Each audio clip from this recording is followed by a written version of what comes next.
देखिए next chapter है kinetic theory of gases.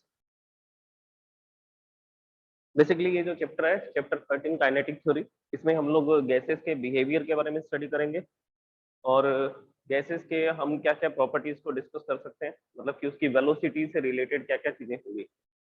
Basically इस चैप्टर में आपको समझ आएगा कि मॉलिक्यूल्स जो मोशन करते हैं, गैस के जो मॉलिक्यूल्स हैं या पार्टिकल्स हैं वो मोशन करते हैं, उनके मोशन की वजह से ही प्रेशर, वॉल्यूम और टेम्परेचर तीनों क्वांटिटीज को एक्सप्लेन किया जा सकता है। और वैसे भी हमने थर्मोडायनेमिक्स में और इससे पहले जो हमने हीट चैप्टर पढ़ा था उसमें ये स्टडी किया था कि गैस के जो मॉलिक्यूल्स हैं वो रेंडमली डिफरेंट डिफरेंट डायरेक्शंस में मोशन करते रहते हैं और उन्हीं के मोशन की जो एनर्जी होती है उसको काइनेटिक एनर्जी बोलते हैं। अगर हम आइडियल गैस की बात करते हैं, बेसिकली ये पूरा जो चैप्टर है वो आइडियल गैस के ऊपर ही बेस्ड है। इसमें हम लोग गैस को यही मान करके चलेंगे कि वो आइडियल गैस है, उसी के ऊपर सारे एक्सपेरिमेंट्स हैं। ओके, तो इसके बाद में सबसे पहली बात, अगर आइडियल गैस को कंसीडर करेंगे तो पार्टिकल्स के बीच में कोई इंटरेक्शन नहीं होगा एक्सेप्ट कोलिजन। कोलिजन को छोड़ करके कोई भी इंटरेक्शन नहीं होगा, मतलब कि पार्टिकल्स एक दूसरे पर ग्रेविटेशनल फोर्स नहीं लगा सकते, पार्टिकल्स एक दूसरे पर इलेक्ट्रोस्टैटिक फोर्स अप्लाई नहीं कर रहे हैं, मतलब चार्ज जो चार्ज पे फोर्स लगाता है उसको इलेक्ट्रोस्टैटिक फोर्स बोलते हैं। इसके अलावा ना कोई वो मैग्नेटिक फोर्स एक्सपीरियंस करेंगे। तो पार्टिकल्स के बीच में किसी भी तरह का अट्रैक्शन रिपल्शन फोर्स नहीं है, वो सिर्फ क्या कर रहे हैं, वो सिर्फ कोलाइड कर रहे हैं और कोलिजन करते हुए रैंडम मोशन कर रहे हैं। और उसके जो मॉलिक्यूल है वो अलग अलग तरह के मोशन कर सकते हैं। पूरा मॉलिक्यूल ऐसा स्ट्रेट लाइन मोशन कर सकता है, पूरा मॉलिक्यूल ऐसा वाइब्रेशन कर सकता है। इसके अलावा पूरा मॉलिक्यूल इस तरह से क्या कर सकता है, रोटेशन कर सकता है। तो ये रोटेशनल मोशन भी कर सकते हैं, इस तरह से घूम भी सकते हैं। तो बेसिकली गैसेस के जो मॉलिक्यूल्स हैं वो डिफरेंट डिफरेंट टाइप के मोशन करेंगे और उनके मोशन से ही रिलेटेड है प्रेशर, वॉल्यूम और टेम्परेचर, तीनों ही उसी से रिलेटेड है। तो इस चैप्टर के अंदर हमें ये स्टडी करना है। अच्छा, इसके बारे में आइंस्टाइन ने भी थोड़ा बहुत लिखा था, साइंटिफिक पेपर लिखे थे जिसमें उन्होंने ये बताया था कि जैसे हम लोग एक रूम को कंसीडर करते हैं, उस रूम के अंदर हमने क्या किया, बहुत सारे पर्सन को फिल कर दिया, तो उनके कोलिजन की जो फ्रीक्वेंसी है वो ज्यादा होगी। अगर हम और पर्सन उसमें ऐड कर देंगे उस रूम के अंदर तो धीरे धीरे क्या होगा, और कोलिजन की जो फ्रीक्वेंसी है और इंक्रीज हो जाएगी। तो उन्होंने सोचा कि शायद मॉलिक्यूल भी इसी तरह से बिहेव करते होंगे। जो पर्सन है वो कंटिन्यूसली मूविंग है, स्टेशनरी नहीं है कोई भी। इसी तरह से मॉलिक्यूल्स जो होते हैं अगर किसी क्लोज कंटेनर में रखे जाएंगे तो वो कैसा रहेंगे, वो कंटिन्यूसली मूविंग रहेंगे। जैसे कि हमारे पास ये एक कंटेनर है, क्लोज कंटेनर, इसके अंदर ये मॉलिक्यूल्स हैं और ये मॉलिक्यूल्स कैसा मोशन कर रहे हैं, ये मॉलिक्यूल्स रैंडम मोशन कर रहे हैं और रैंडम मोशन करते हुए ये क्या कर सकते हैं, आपस में भी कोलिजन कर सकते हैं और इसकी वॉल्स के साथ भी क्या कर सकते हैं, कंटेनर की जो वॉल्स हैं उसके साथ भी ये कोलाइड कर सकते हैं। ओके, तो इस तरह की थ्योरीज आइंस्टाइन ने भी बताई थी। बाकी के जो भी हम लोग इसमें फॉर्मूलाज पढ़ने वाले हैं वो मैक्सवेल, बोल्ट्जमान और क्लासियस, तीन जिन्होंने इसके फॉर्मूलाज को सेटअप किया था, काइनेटिक थ्योरी ऑफ गैसेस के बारे में बताया था, मतलब कि बिहेवियर ऑफ गैसेस को एक्सप्लेन किया था, क्लासियस ने और इसके अलावा बोल्ट्जमैन ने और मैक्सवेल ने, इन तीनों ने इनके बारे में लिखा। ओके, तो इस चैप्टर का हम लोग सबसे पहला टॉपिक स्टडी करते हैं, मीन फ्री पाथ। ये मीन फ्री पाथ क्या होता है, सबसे पहले फ्री पाथ की बात करते हैं कि फ्री पाथ क्या है, फिर उसके बाद में उसका एवरेज निकाल देंगे, जो भी एवरेज आएगा उसको मीन फ्री पाथ बोल देंगे। तो देखिए सबसे पहली बात, ये एक मॉलिक्यूल है, ये क्लोज कंटेनर के अंदर है, ये यहां से चलना स्टार्ट करता है और इस डायरेक्शन में आगे की तरफ बढ़ रहे हैं और जैसे ही इस डायरेक्शन में आगे की तरफ बढ़ रहा है कुछ दूर जाकर के ये कोलाइड करता है। तो पहला कोलिजन यहाँ पर हुआ था, दूसरा कोलिजन इस जगह पर हुआ है। अब कोलिजन होने के बाद इसकी डायरेक्शन चेंज हो चुकी है, अब वो इस डायरेक्शन में इतनी दूर, इतनी डिस्टेंस ट्रेवल करता है, फिर जाकर के यहाँ कोलाइड करता है। तो फर्स्ट कोलिजन यहाँ हुआ था, कोलिजन के बाद में इसकी ये डायरेक्शन थी, सेकंड कोलिजन यहाँ हुआ, थर्ड कोलिजन यहाँ हुआ, थर्ड कोलिजन होने के बाद में इसकी जो डायरेक्शन है वो ये हो चुकी है।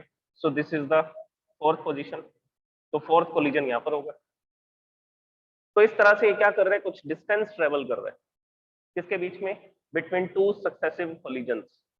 हर बार दो कोलिजन के बीच में ये कुछ फ्री पाथ ट्रेवल करते हैं, तो उसको क्या बोला जाता है, उसको उसको बोला जाएगा the distance travelled between two successive collision is called free path. अब जैसे कि ये वाला जो पाथ है इसकी जो लेंथ है वो है x1, ये x1 डिस्टेंस इसने ट्रेवल की। यहाँ पर कितनी डिस्टेंस ट्रेवल कर रहा है, दो कोलिजन्स के बीच में x2 डिस्टेंस ट्रेवल की, यहाँ पर इसने x3 डिस्टेंस ट्रेवल की, फिर कोलिजन करके इस डायरेक्शन में चला गया, तो यहाँ तक फिफ्थ कोलिजन होने तक इसने x4 डिस्टेंस ट्रेवल की, फिर आगे और चला, फिर x6 डिस्टेंस ट्रेवल की, x5 x6, तो इस तरह से इसने मल्टीपल कोलिजन किए और हर कोलिजन में ये डिस्टेंस ट्रेवल कर रहा है। अब कभी ये कम डिस्टेंस ट्रेवल कर रहा है, कभी ये ज्यादा डिस्टेंस ट्रेवल कर रहा है। ऑब्वियसली ऐसा होगा क्योंकि जब ये यहाँ से चला तो पार्टिकल, दूसरा पार्टिकल इसी की तरफ आ रहा था, तो ये रास्ता छोटा हो गया और इस वजह से कोलिजन जल्दी हो गया। ये थर्ड जो पाथ है ये काफी बड़ा है, यहाँ से इस पार्टिकल को यहाँ तक चलना पड़ा तब जाकर के इसने कोलिजन किया, तो थर्ड पाथ काफी बड़ा है। तो हम लोग क्या करेंगे, हम इसका एवरेज निकाल लेंगे। तो एवरेज कैसे कैलकुलेट करेंगे, एवरेज कैलकुलेट करने का तरीका होगा x1 plus x2 plus x3 dash dash dash xn divide by n, जितने भी कोलिजन हुए this is the number of collision. तो इसको बोला जाएगा मीन फ्री पाथ। और मीन फ्री पाथ को हम लोग किससे लिखेंगे, लैम्डा से लिखेंगे। और एवरेज निकाल रहे हैं तो इसके ऊपर बार लगा देंगे। मीन फ्री पाथ को लैम्डा से लिखेंगे और एवरेज निकाल रहे हैं तो इसके ऊपर क्या लिख देंगे, बार लिख देंगे। तो इस तरह से हम लोग क्या कर सकते हैं, मीन फ्री पाथ की कैलकुलेशन कर सकते हैं। इस चैप्टर के लास्ट में ये टॉपिक आएगा जिसमें हम लोग मीन फ्री पाथ को कैलकुलेट करके बताएंगे। ओके, तो मीन फ्री पाथ क्या है, डेफिनेशन क्लियर है। The average distance travelled by the particle between two successive collision. दो सक्सेसिव कोलिजन्स के बीच में, मतलब एक के बाद एक कोलिजन जो हो रहा है उनके बीच में ये एवरेज डिस्टेंस कितनी ट्रेवल करता है, ये एवरेज डिस्टेंस जितनी ट्रेवल करेगा उसको बोला जाएगा मीन फ्री पाथ। अब इसके बाद हम लोग डिस्कस करते हैं mean free time. Mean free time को क्या बोलेंगे, रिलैक्सेशन टाइम भी बोल सकते हैं इसको। अच्छा, ये जो मीन फ्री पाथ है ये कितना, किस ऑर्डर का होता है, इसका जो ऑर्डर होता है वो 10 टू द पावर -10 मीटर होता है। 10 टू द पावर -10 मीटर, जिसको क्या बोला जाता है, जिसको 1 एंगस्ट्रॉम भी बोला जाता है, 1 एंगस्ट्रॉम। तो ये जो डिस्टेंस होती है कोलिजन्स के बीच में वो 10 टू द पावर -10 मीटर के आसपास होती है। Okay, next is mean free time और you can say that relaxation time. Relaxation नाम से पता लग रहा है, मतलब कि जब पार्टिकल रिलैक्स रहेगा, मतलब जब कोलिजन नहीं हो रहा। तो दो कोलिजन्स के बीच का जो समय है, दो कोलिजन के बीच का जो टाइम है जहां पर ये मीन फ्री पाथ ट्रेवल कर रहा है, उसी को ट्रेवल करने में जितना टाइम इसको लगेगा उसको क्या बोला जाएगा, मीन फ्री टाइम या रिलैक्सेशन टाइम। तो देखिए यहां से ये पार्टिकल चला, इस जगह पर जाकर के कोलिजन कर रहा है, इसमें इसको t1 टाइम लग रहा है। दूसरा कोलिजन यहाँ हुआ, फिर इस डायरेक्शन में जा रहा था, यहाँ जाकर के थर्ड कोलिजन हो गया, तो इस पाथ को ट्रेवल करने में t2 टाइम लगा, इस पाथ को ट्रेवल करने में t3 टाइम लगा, इस पाथ को ट्रेवल करने में t4 t5। अब इसका भी एवरेज निकाल देते हैं। जो रिलैक्सेशन टाइम होता है या मीन फ्री टाइम होता है उसको टॉ से लिखा जाता है, ये उल्टा जे बना देंगे, इसको टॉ बोला जाता है। ये इसको ग्रीक लैंग्वेज का सिंबल है, इसको टॉ बोलते हैं। और इसका मतलब क्या होता है, रिलैक्सेशन टाइम। और ये रिलैक्सेशन टाइम कैसे कैलकुलेट करेंगे, the time taken between two successive collisions. तो पहले दो सक्सेसिव कोलिजन में t1 टाइम लगा, फिर t2 टाइम लगा, ऐसा करते करते nth कोलिजन तक tn टाइम लगा और डिवाइड बाय कर दिया number of collision. So this is the formula of average relaxation time. तो फॉर्मूला क्या बनेगा, फॉर्मूला तो बन गया, अब इसकी डेफिनेशन क्या बनेगी मीन फ्री टाइम की या रिलैक्सेशन टाइम की, the average time taken between two successive collision.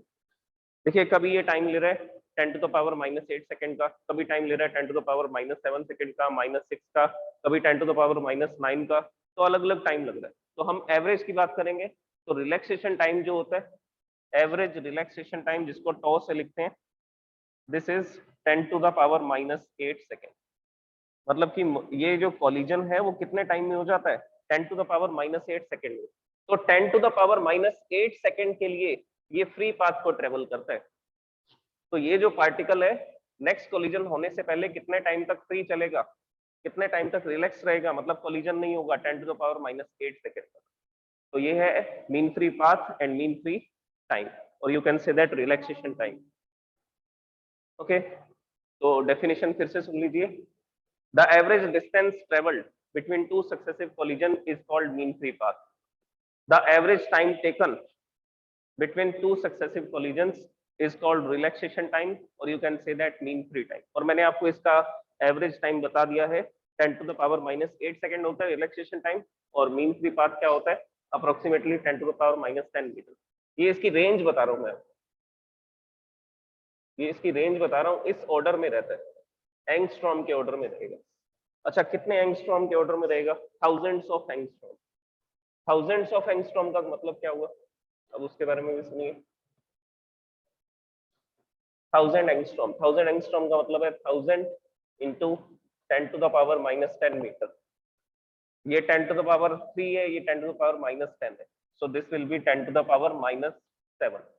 तो 10⁻⁻7 मीटर के ऑर्डर में रहता है ये मीन फ्री पाथ।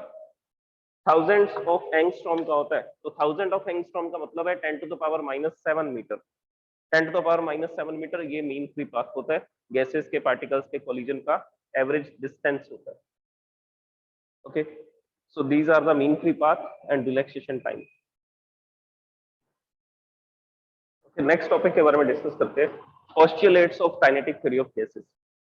देखिए पोस्टुलेट्स क्या होता है? पोस्टुलेट होता है थ्योरी विदाउट एनी प्रूफ, या आप ऐसा बोल सकते हो कि ये हमारी अजम्पशंस है, कि हम ये मान करके चलेंगे कि गैस का बिहेवियर ऐसा होता है, उसके बेसिस पर हम लोग क्या करेंगे, उसको स्टडी करेंगे कि उसका प्रेशर का फॉर्मूला क्या होगा, वॉल्यूम का फॉर्मूला क्या होगा, और टेम्परेचर के फॉर्मूलाज क्या बनेंगे। इसके अलावा mean free path, mean free time, इसको कैसे कैलकुलेट किया जाएगा। तो इन सबको कैलकुलेट करने के लिए हमें कुछ अजम्पशन लिखनी पड़ेंगी आइडियल गैस की, मतलब कि हम लोग गैस को आइडियल गैस मान करके चलेंगे। तो एजम्पशंस के बारे में सुनिए, या आप इनको पोस्टुलेट्स भी बोल सकते हैं। सबसे पहली पोस्टुलेट है कि जो गैस है वो लार्ज नंबर ऑफ मॉलिक्यूल्स को कंसिस्ट करती है।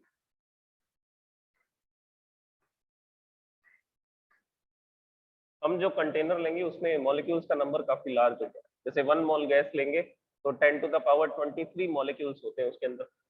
सेकेंड पोस्टुलेट ये होगी कि जो मॉलिक्यूल्स होंगे वो आइडेंटिकल होंगे। आइडेंटिकल मॉलिक्यूल्स या पार्टिकल्स बोल सकते हो, आइडेंटिकल पार्टिकल्स। आइडेंटिकल कैसे? स्ट्रक्चर के अंदर आइडेंटिकल होंगे, और इसके अलावा मास के अंदर आइडेंटिकल होंगे। नेक्स्ट, जो ये मॉलिक्यूल्स या पार्टिकल्स होंगे वो हार्ड स्फीयर होंगे, हार्ड स्फीयर होंगे और इलास्टिक होंगे। नेक्स्ट नेक्स्ट हम इसके अंदर लिखेंगे कि जो मॉलिक्यूल्स हैं वो रैंडम मोशन करते हैं। इनको शॉर्ट में लिख रहा हूं मैं, नोट्स के अंदर आपको पूरा डिस्क्रिप्शन मिलेगा इनका। हम इनको डिस्कस करते हैं अभी one by one. Random motion, all speeds, all possible speeds. Next,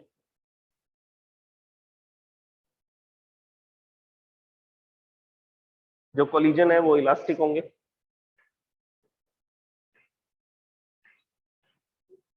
collision perfectly elastic. Kinetic energy and momentum conserved.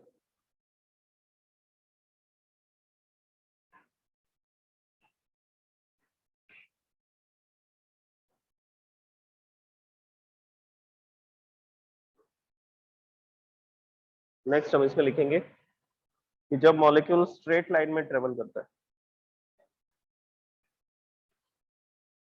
When particle travel in straight line,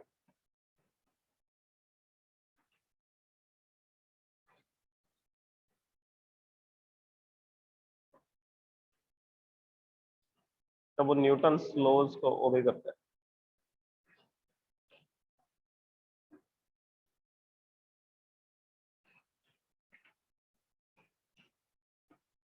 ओबे Newton laws of motion. Next,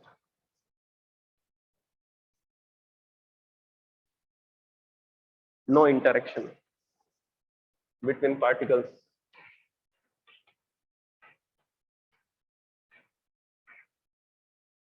no interaction except collision.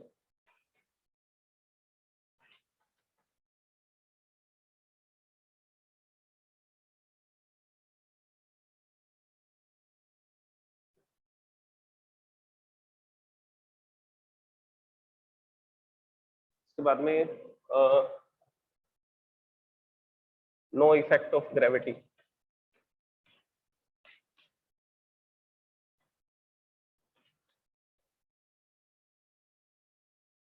Uniform composition.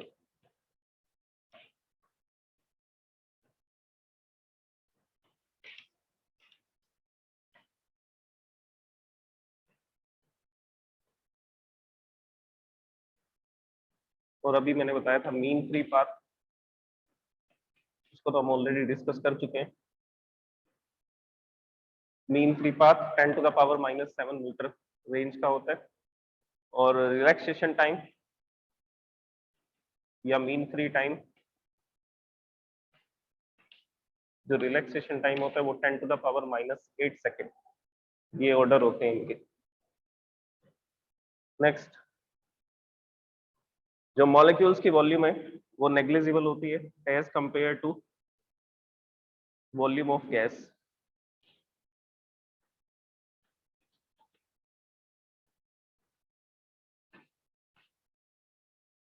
Volume of molecules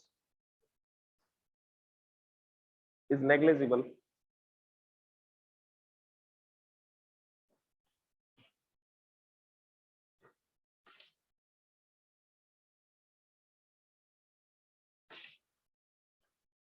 as compared to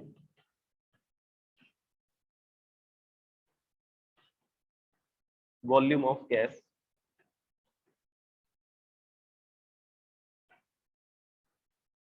as compared to volume of gas।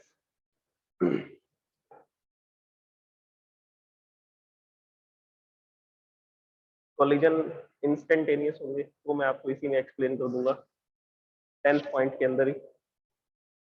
एक point और इसमें लिख देते हैं कि जो average kinetic energy है वो टेम्परेचर पे डिपेंड करती है। एवरेज काइनेटिक एनर्जी या इंटरनल एनर्जी बोल सकते हो आप इसको, depends on temperature of gas. So these are the postulates of the gases, kinetic theory of gases। Okay, तो ये आइडियल गैस हम इसको बोलते हैं जिसमें ये सारी प्रॉपर्टीज होंगी, उस गैस को हम आइडियल गैस बोलेंगे। सबसे पहली बात, हम जो भी कंटेनर लेंगे उसमें लार्ज नंबर ऑफ मॉलिक्यूल्स होंगे। सेकंड, आइडेंटिकल पार्टिकल्स होंगे, मतलब आइडेंटिकल मॉलिक्यूल्स होंगे। वो सारे मॉलिक्यूल एक जैसे होंगे, उनका मास सेम होगा और उनका साइज भी सेम होगा। आइडेंटिकल का ये मतलब है। इसके अलावा वो हार्ड स्फीयर होंगे और इलास्टिक स्फीयर होंगे।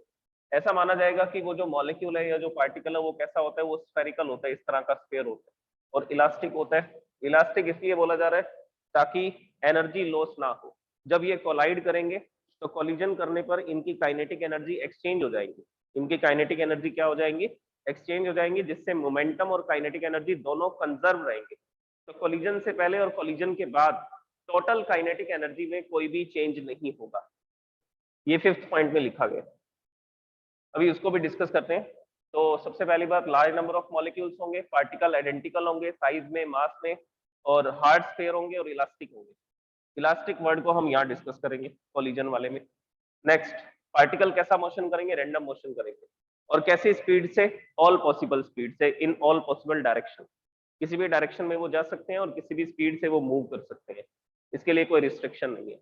नेक्स्ट, जैसे जैसे टेम्परेचर राइज करेंगे स्पीड चेंज होती जाएगी, टेम्परेचर डिक्रीज करोगे स्पीड डिक्रीज होती जाएगी।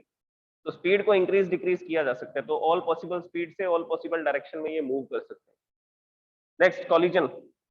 जो पार्टिकल का पार्टिकल के साथ कॉलिजन है या जो कंटेनर है उसकी वॉल के साथ जो कॉलिजन है, वो सारे कॉलिजन इलास्टिक माने जाएंगे, परफेक्टली इलास्टिक।